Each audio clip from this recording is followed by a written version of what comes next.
চারিদিকে অনেক আমাদের যেমন বন্ধুও আছে, শত্রুও তো আছে, অনেক সমস্যাও তৈরি হতে পারে। যারা দেশের জন্য কাজ করবে তারাই হচ্ছে তোমাদের শত্রু, এবং যারা পরিবারতন্ত্রের উপর কাজ করবে তারাই হচ্ছে তোমাদের বন্ধু। এবার বিজেপি একটা রাষ্ট্রবাদী দল, সিপিএম একটা তার নিজস্ব স্বাভিমান আছে, এবার তারা সেই সব নিয়ে চলে, এবং কংগ্রেস দলটা এমনই যেটা পরিবারতন্ত্রের উপর নির্ভর করেই চলে। এবং কিছু কিছু নেতা আছে কংগ্রেসে যারা বছরের পর বছর ধরে ভোটে হারার পরেও তারা আবার টিকিট পায়, এবং কিছু কিছু আবার বিজেপিতে নেতা আছে যারা হারার পরেও আর টিকিট পায় না। তো আজকে এই কংগ্রেসের পাঁচাটা মুখ্যমন্ত্রীকে নিয়ে কথা হবে, এবং যেই কংগ্রেসের পশ্চিমবঙ্গে এরা বিরোধিতা করেছে সেই কংগ্রেসের সাথে আবার হাত মিলিয়েছে দিল্লিতে গিয়ে, আজকে সেগুলো সব নিয়ে আলোচনা হবে, এবং সৌরভ গঙ্গোপাধ্যায়কে নিয়ে যে রাজনীতি হয়েছে সেটা নিয়েও আলোচনা হবে। তো চলো আর বেশি না বকে ভাট আজকের ভিডিওটা শুরু করা যাক। তো হে বাঙালি, হ্যালো বাঙালি, নমস্কার বাঙালি, কেমন আছো তোমরা সবাই? আশা করি অনেক অনেক ভালো আছো। তো আজকের একটা নতুন ভিডিওতে তোমাদের সবাইকে অনেক অনেক স্বাগত। अरे हाँ भाई हाँ। আমরা তো চাই সৌরভ গাঙ্গুলির দীর্ঘদিন ইন্ডিয়ান ক্যাপ্টেন ছিল, এবং আমি সৌরভ হয়তো আমাকে এটা বলতে বললে দুঃখ পাবে, কিন্তু আমি বলবো আই মাস্ট সে, আমি একটু আউটস্পোকেন আছি, অপ্রিয় সত্য কথা বলে ফেলি, এখনও সেটাকে চেঞ্জ করতে পারিনি। তিনি নাকি অপ্রিয় সত্য কথাগুলো বলে ফেলেন, সেটা নাকি তিনি চেঞ্জ করতে পারেননি। তো মুখ্যমন্ত্রীকে একটাই প্রশ্ন, যে এই যে চুরি হয়েছে, দুর্নীতি হয়েছে, সেগুলোকে নিয়ে তিনি কি বলেছেন? বা পশ্চিমবঙ্গের নদীগুলো থেকে যে বালি এত এত পরিমাণে তোলা হচ্ছে বেআইনিভাবে, নদীগুলো যে তার নাব্যতা হারিয়েছে, এখানটায় যে কেষ্টমণ্ডল সে যে চুরি করলো, সে যে টোল ট্যাক্স বসালো রাস্তার মাঝখানে, ডিআর লটারি করে যে পশ্চিমবঙ্গের মানুষের ধন সম্পদ সব কিছু শেষ করে দিচ্ছে, কষ্টের টাকা ট্যাক্সের টাকা নিয়ে যে এই যে পুজো আর্চা হচ্ছে, এগুলো নিয়ে অপ্রিয় সত্য কথা বলতে কিন্তু মুখ্যমন্ত্রীকে কোনোদিন কেউ শোনেনি, আর ভবিষ্যতে শুনবেও না। তো ইনি কী ধরনের অপ্রিয় সত্যি কথা বলেন সেটা তো আমরাই জানি না। 2 বছর বয়স থেকে নাকি অভিষেক ব্যানার্জি রাজনীতি করছে, এটাও একটা অপ্রিয় সত্য কথা। হ্যাঁ, এবং বিভিন্ন রকমের অপ্রিয় সত্য কথা আছে যেগুলো তিনি বলে ফেলেন, তিনি বলতে চান না, তার মনটা কাঁদে বলতে গেলে। শুনি কি বলতে চাইছেন উনি। আজকে আইসিসির প্রেসিডেন্ট কার হওয়ার কথা ছিল? নান দেন সৌরভ গাঙ্গুলি। সৌরভ গাঙ্গুলি নাকি আইসিসিআই প্রেসিডেন্ট হওয়ার কথা ছিল, তার যোগ্যতা আছে হবার। যেই মানুষটা বলেছিল মেয়েদেরকে ক্রিকেট খেলতে দেওয়া উচিত না, তার নিজের মেয়েকে সে কখনো ক্রিকেট খেলতে দেবে না, মেয়েদেরকে মেয়েদের মতো করে চলা উচিত, সে নাকি আইসিসি বোর্ডের প্রেসিডেন্ট হবে। আজকে জয় সাহা হয়েছিল বলে আজকে ভারত ওয়ার্ল্ড কাপে জিতেছে, এবং পশ্চিমবঙ্গের মুখ্যমন্ত্রী সেটা নিয়ে অনুষ্ঠান করছে। সৌরভ গঙ্গোপাধ্যায় এমন একজন রাজনীতিবিদ, তিনি সাগেরও খান আবার তলারও কুড়ন।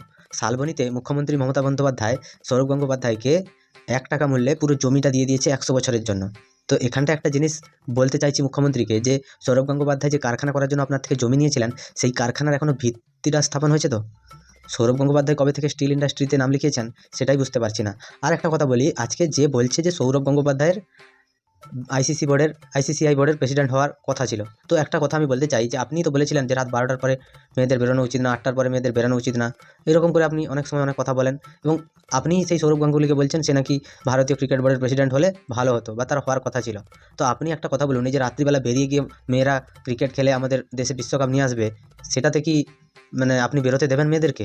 এবার এইটাই তো বুঝতে পারছি না, আপনাদের যে কুরুচিকর মন্তব্য, আপনাদের যে ঢ্যামনামো, আপনাদের যে চিটিংবাজি, বা আপনাদের যে ধাপ্পাবাজি কথাবার্তা, সেগুলো আগে নিজেরাই ঠিক করুন। আর সৌরভ গাঙ্গুলির কোনো যোগ্যতাই নেই ওই বোর্ডের প্রেসিডেন্ট হওয়ার জন্য। আর কি আমাদের রাজ্যে ক্রিকেটার নেই? না, আজকে আমাদের দেশে ক্রিকেটার নেই? কপিল দেব আছেন, সুনীল গাভাস্কর আছেন, কতজন লোক আছেন, তারাও হতে পারতেন। আপনি কেন সৌরভ গাঙ্গুলিকে বলেন? সৌরভ গাঙ্গুলি আমাদের পশ্চিমবঙ্গের জন্য কী করেছে? কটা গরিব মানুষের সেবা করেছে, করোনায় কত টাকা দিয়ে রাজ্য সরকারকে হেল্প করেছে, কী করেছে? শুধুমাত্র লুটে খাওয়ার জন্য ইনারা শুধু এনাকে রেখেছেন, আর কিচ্ছু নয়। সৌরভ গাঙ্গুলি শুধুমাত্র একটা ব্যক্তিত্ব, ওনার কোনো অস্তিত্ব নেই। যাই হোক, আজকেও হয়তো হতে পারেনি, কিন্তু আমি বিশ্বাস করিও হবেই হবে, ওকে আটকানো এত সহজ নয়। যার সাথে এই ধাপ্পাবাজি চোর মুখ্যমন্ত্রী আছে, তিনি যার সাথে যাবেন, এবার তাকে আটকানো সম্ভব হবে না, কারণ মুখে না হলেও মোটামুটি টাকা দিয়ে মুখ্যমন্ত্রী করিয়ে নেবে। বা যদি কোনো দিন কোনো কারণে ভুল ভবিষ্যতে মানুষের মন চেঞ্জ হয়, কংগ্রেস ক্ষমতায় আসে, মুখ্যমন্ত্রী টাকা দিয়ে সৌরভ গাঙ্গুলিকে প্রেসিডেন্ট করিয়ে নেবেন। আর একটা কথা আমি এখানটায় বলতে চাই, যে মুকুল রায়ের মুখ্যমন্ত্রী হওয়ার কথা ছিল, বা মুকুল রায়ের সাধারণ সম্পাদক হওয়ার কথা ছিল সর্বভারতীয়, এবং তৃণমূলের সেকেন্ড ইন কমান্ড হওয়ার কথা ছিল মুকুল রায়ের। সেখানটায় অভিষেক ব্যানার্জি 2011 সালের পর থেকে এসে সে কী করে তৃণমূলের সবার উপরে ছড়ি ঘোরাতে শুরু করলো? সেখানটায় তো পশ্চিমবঙ্গের আরও বর্ষীয় নেতা আছে, তারা সেকেন্ড ইন কমান্ড হতে পারতো। শুধুমাত্র অভিষেক ব্যানার্জি সে কেন হলো? এইসব কথাগুলোর কি উত্তর আছে ওনার কাছে? খালি জয়সা কেন প্রেসিডেন্ট হয়েছে? জয়সা প্রেসিডেন্ট হওয়ার পরে ভারত একটাও ফাইনালে হারেনি, এটা একটা গর্বের বিষয়। আর জয়সাকে যিনি বসিয়েছেন, সত্যি তাকে প্রণাম।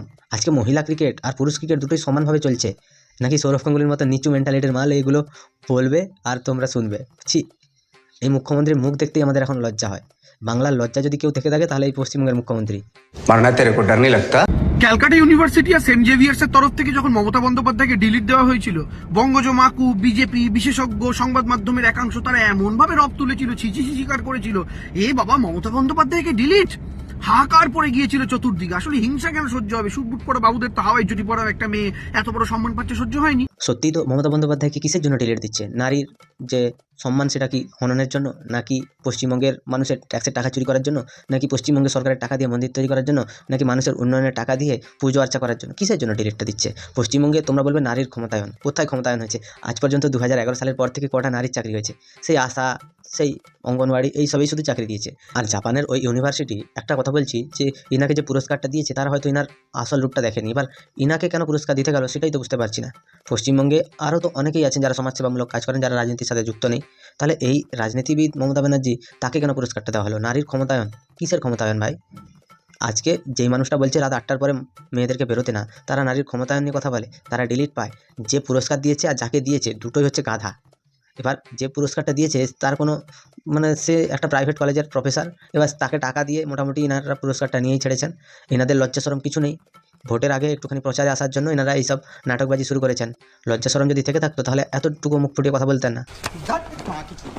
আর অনেকে বলেছিল হ্যাঁ রাজ্যের ইউনিভার্সিটি চটি চাটা তো মমতা ব্যানার্জিকে খুশি রাখার জন্য, সন্তুষ্ট করার জন্য এই সমস্ত করেছে। সত্যি কথা বলতে হাওয়াই চটি নিয়ে পশ্চিমবঙ্গের বা বাংলার মানুষের সবারই একটা প্রশ্ন থেকে থাকে যে ওই জুতোটা যেটা পরে উনি হাঁটেন, ওই জুতোটা কখনো নোংরা হয় না? বা ওই শাড়িটা যিনি পরেন, ওই যে দিদি যে শাড়িটা ওনার গায়ে থাকে সবসময় নীল সাদা পাড়ের শাড়ি, তো ওই শাড়িটা কখনো ময়লা লাগতে কেউ দেখেনি। পশ্চিমবঙ্গের মুখ্যমন্ত্রী তার চশমা কখনো ময়লা হতে দেখা যায় না। আমাদের তো চশমা যদি আমরা নিই বা আমাদের হাতের আঙুল থেকে শুরু করে প্রত্যেকটা জায়গায় ময়লা থাকে, তো মুখ্যমন্ত্রী এত ঘুরে বেড়ান তার জুতোতেও ময়লা লাগে না। মানে এটা কোন ধরনের হাওয়াই চটি এবার বুঝতে হবে, ডাস্ট প্রুফ। মাদারের বাচ্চা। কিন্তু তাদের আজকে মুখে হঠাৎ লিউকোপ্লাস্ট কেন?